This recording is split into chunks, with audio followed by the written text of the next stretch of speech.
Hey, this is Blondie, and I feel like playing Rocket Knight. Now, as you know, I've Let's Played the other Rocket Knight Sparkster games on the Genesis and Super Nintendo, and now I'm getting around to Let's Playing the new Rocket Knight game that came out in 2010 and was made by Climax, who also did Silent Hill Origins and Silent Hill Shattered Memories.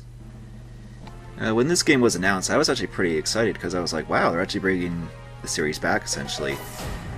This is the Xbox Live Arcade version, although you can get this game also on PlayStation Network, as well as PC via Steam, and probably other download sites as well. So we'll be starting a new game just on normal.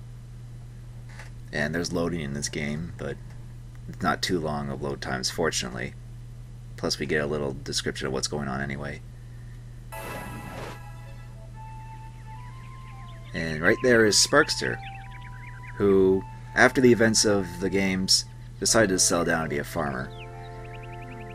There is actually a story you can read up in this game through the help and options, I think, if you want to know more about the background and what actually happened. But the gist of it is that the opossums of the kingdom and the pigs from the first Rocket Knight game decided to live in harmony. But Sparkster doesn't trust them, so he decided to leave and settle for a farm life. However, the kingdom is being invaded once again, and Sparkster goes off. And yes, he has a wife and kid now. Fanfiction writers rejoice. What I also find a bit odd is that Sparkster has brown hair in this game, while in the Sparkster games on Genesis and Super Nintendo he had blonde hair, but yeah, whatever. So now we begin, and thankfully there are these signs that tell you what to do via tutorial. So this is a 2D platformer set in a 3D environment, 2.5D if you will. And we have different methods of attacking. We have the standard melee attack with the X button. There's also boosting with the B button. And the rocketing takes a bit of a combined approach in this game, as you have a meter that refills, just like in Sparkster for the Genesis. However, in this game it refills slowly. You can also shoot projectiles with the Y button, which uses up rocket energy as well. However, unlike the Sparkster on the Genesis, you can't boost continuously in the air. You can, however, ricochet off, and you can fly in farther distances when you ricochet. And you have the usual hanging on ledges. You also have a score multiplier in this game, which factors into defeating enemies and collecting items within a time frame, which is that meter that slowly goes down beside your score. Score isn't really that important, but it's there for if you want to try your hand at leaderboards and achievements and stuff like that. There's also things like extra lives and health pickups in this game. The health pickups in this game, however, are just heart medallions or whatever. It isn't fruit or meat like in the other games, but yeah, whatever. And right there, you can do a spin while you're hanging by doing the rocketing while you're hanging, which is a pretty neat move, and it can actually allow you to jump up higher with it. And you can also ricochet, just like in the other Sparkster Rocket Knight games. You're not as maneuverable as, say, the Genesis Sparkster in the air, but you can, however, do rocketing and then the A button in the air, which is kind of a bit of a double jump burst of sorts. So there's that at least. Oh yeah, and in case you haven't noticed, the music in this level is an orchestrated rendition of the first level theme in the Rocket Knight Adventures, which is a quite nice rendition. Just going to warn you ahead of time, sometimes I like to explore the levels a little bit to try and find hidden gems and things like that. It's just sort of like my OCD at work, just to make sure I didn't miss anything, because even though it is mostly just for scores, just to find the red gems and stuff, you can actually get extra lives through bonuses at the end of the stages, because if you collect every blue and red gem, you'll get an extra life for finding all the gems, essentially. So it's at least a little bit encouraging to find everything, at least in that regard. In terms of the graphics and the art style, I do like in this game. It's very colorful and vibrant, just pretty much what I would expect from a Rocket Knight game in this day and age, really. And so now we got from the countryside to a more industrial area, And we have some classic platforming waiting segments here. And even more tutorials telling you how to go down platforms like that. It's actually kind of handy that there's these signs everywhere telling Sparkster what to do, or essentially the player to do. They don't really serve much else of a purpose in this world, do they? Well, I guess that's video game logic for you. So now we have more wait and go platforming. Pretty classic stuff, really. While I do like this game, I will admit that it's not as good as the older games, especially the first Rocket Knight Adventure games, but that doesn't really bother me that much because I still like this game. Though the general consensus with fans is that this game is just sort of, kind of alright, but not that good kind of thing. I guess it doesn't help that this game doesn't have a whole lot of a variety compared to the older games, and that this game kind of feels a bit slower than the other games, because in the older games you could rocket really fast. Oh yeah, and some classic moves like the rocket spinning are there as well. So some classic moves are still intact in this game, obviously. But as I was saying, the speed of the game is kind of slower. It's more of a standard platformer fare in that it's sort of zoomed out, so it doesn't really give you that sense of speed when you rocket across the screen kind of thing. But to me, that's not really a bad thing, because while that sense of speed isn't really there, I can control myself a lot better in this one. Although that doesn't mean I still don't screw up and rocket in wrong directions, because, well, that's just how I usually play these games. It's just bound to happen. One thing I should note about the rocket spinning is that if you do it in the air, you'll spin in place as opposed to dropping down like the older games, which is something I did do quite a bit in the older games, just sort of spin attack and then just drop down on enemies just to be safe. But in this game you can't really do that, and I'm just going to explore a little bit and find some more stuff to collect. You can blame Banjo-Kazooie and other N64 platformers like that for my obsession to collect everything. And we can collect a one-up by just doing that. So, in terms of how Sparkster feels in this game, he feels pretty good in terms of control. As I said, he is a bit more slower, but he's more in control, which I think is what Climax was going for. And speaking of Climax, the director of Climax did pitch this game like 4 times in like 2 years to try and get Konami to say, hey, we want to make a Rocket Knight game. And I guess Konami was surprised that anyone would even want one nowadays, because it was like way back in the 90s where the last one was even made. But hey, there's still fans like me that want this game, so and then we got it. This part is just kill all the enemies kind of gauntlet thing.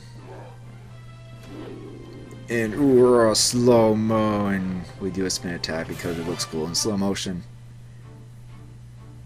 So after we've done that, we run into Axel. Now, while Sparkster looks roughly the same, Axel is designed differently in this one, as he has red and black instead of the purple he had in the older games, which I think looks alright in this game. And once we complete the game, we get our tallies for things we collected. And if you collect, like I said, if you collect all the red and blue gems, you get extra lives for that. And there's also stage time and time bonuses and all sorts of score factors. So after that, we pretty much just go after Axel. And it's here that we get a flying stage. They're kind of similar like in the first Rocket Knight Adventures, but they're different, as you'll see here once we finish loading and continue on.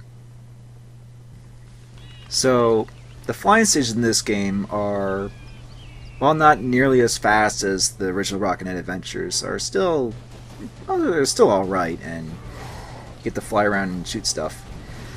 You have X to shoot a burst attack, which uses up a little bit of your fuel. I would question why Sparkster can't just fly around all the time like this when he's sort of limited in the ground, but I'm not really going to question that much. And you can hold down the X button to shoot a charge attack, which uses up a lot more of your rocket fuel, but it is a powerful attack that can get rid of quite a few enemies and bombs and things.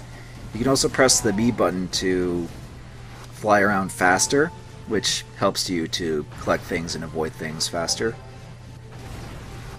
So yeah, just like the side-scrolling stages, these flying stages are more slower, but at the same time you have more freedom of movement and things like that. So, you know, you lose some, you gain some kind of thing.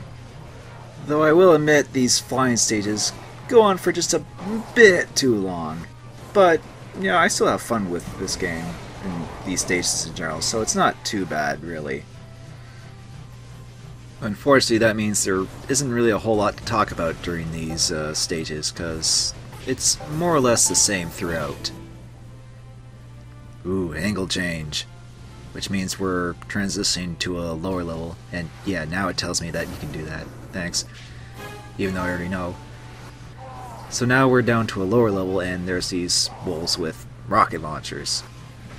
Actually, I thought these wolves were the same as the ones from the Super Nintendo Sparkster, but they're not. This is just sort of their own unique faction in this game, so even though they're similar, they're not the same.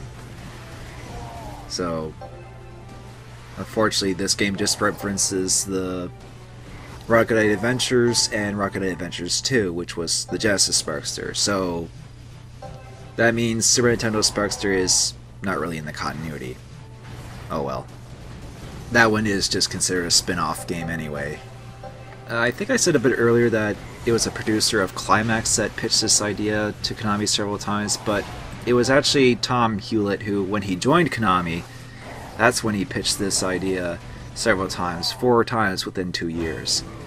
So, we have him to thank for his persistence in getting Konami to actually make another Rocket Knight game in this day and age.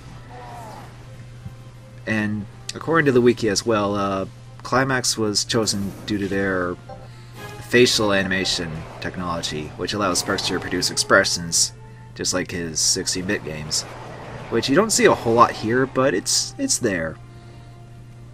I guess you don't really see his expressions that much because this game is sort of zoomed out a bit, but at least it gives you a nice range of being able to see everything. Oh, and if Sparkster's rocket meter goes into the blue, that's when you will be able to really be able to do anything. Because certain actions take up certain amounts of the meter, so just keep that in mind. Like, don't be too reckless with sword blasts and rocket boosts and things like that in this game. Oh, the typical enemies standing by explosions so you can use them to your own benefit. Classic. You think the wolves would be a bit smarter with placing these bombs and carrying bombs everywhere like that, but hey, whatever. It's stuff to blow up. So we completed that part of the stage, and we go on to this area where we fight Axel in a flying fight of sorts. This boss fight is pretty simple, as you mostly just have to avoid Axel and just shoot him. That's pretty much it.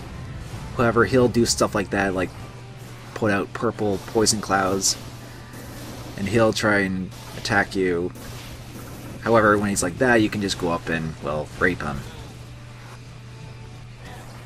So you can shoot your sword beams at him, but he'll shoot his own sword beam, which takes up a good chunk of the screen there.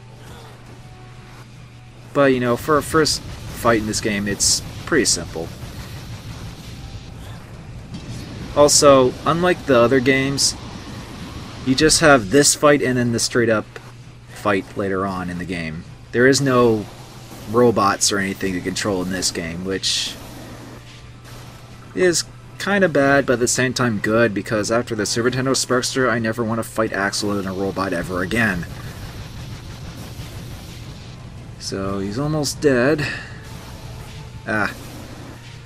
Using the B boosting here helps a lot in this game. In this fight, rather. And we got him.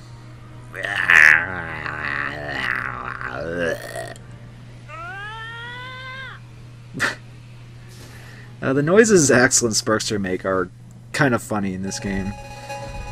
So there's that, and we missed one blue gem. Oh well. Can't get them all the time.